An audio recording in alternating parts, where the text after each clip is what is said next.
I think actually the thing that excites us all so much is the fact that we really have figured out a way to deliver a movie, quality viewing experience over a serialized television. In a serialized television format, we have, feature-like production values, feature-like voice cast. We're telling deep, complex stories that are serialized with, emotional journeys. The characters that you meet at the beginning of the series are different people by the end of the series, and that's a level of sophistication that isn't typically done for, family programming.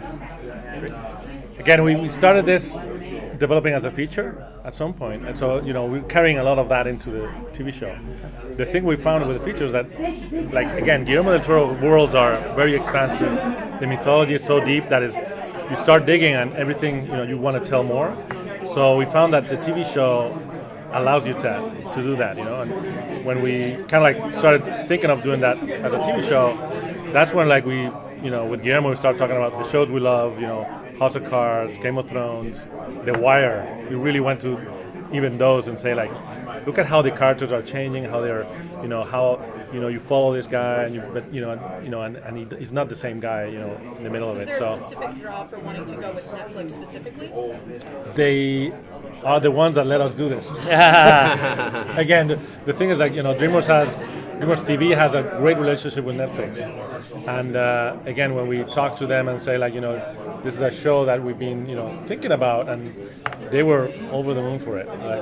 They actually been probably one of the the best partners to work with, and in letting us really do in animation a tone that usually you don't get these days. It's just kind of Amblin, going to Goonies and going to this tone that is all about kids and discovering the world through the kids' eyes. I apologise, I've got really bad.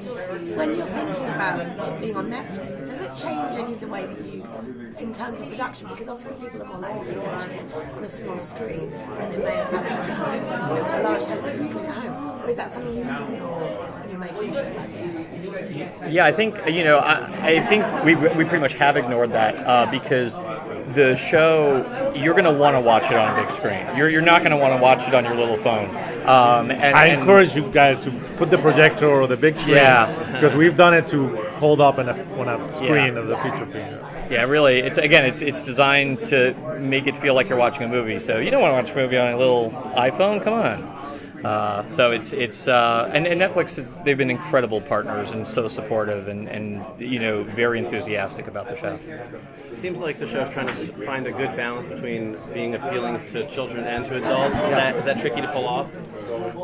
I think I want to say something apocryphal and say that it's actually not that tricky. I think if you sort of respect the audience and you're not writing down to the kids, you think of those Amblin films, it's not writing down to children. They're not, all the Chris Columbus and who did Goonies, he didn't write down to the audience. You write up to the audience, and that's the only trick to it. You write up to them and they can follow it, and kids can really, we don't give them enough credit in terms of what types of narrative they can digest these days.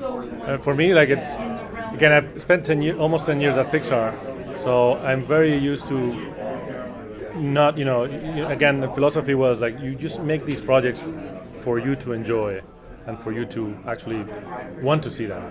So you only can start by that. If you start to think about what an audience reaction is, you're starting on the wrong foot. So if you like it and you're enjoying doing it, we're hoping that everyone can enjoy it too. So.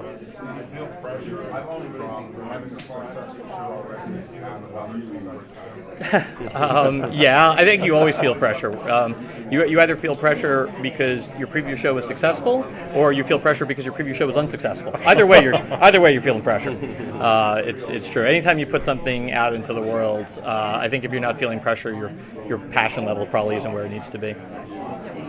Obviously, a lot of people were devastated by the loss of Phantom. I was wondering if that affected, the production of the show at all, and how did you guys go about, tackling those challenges?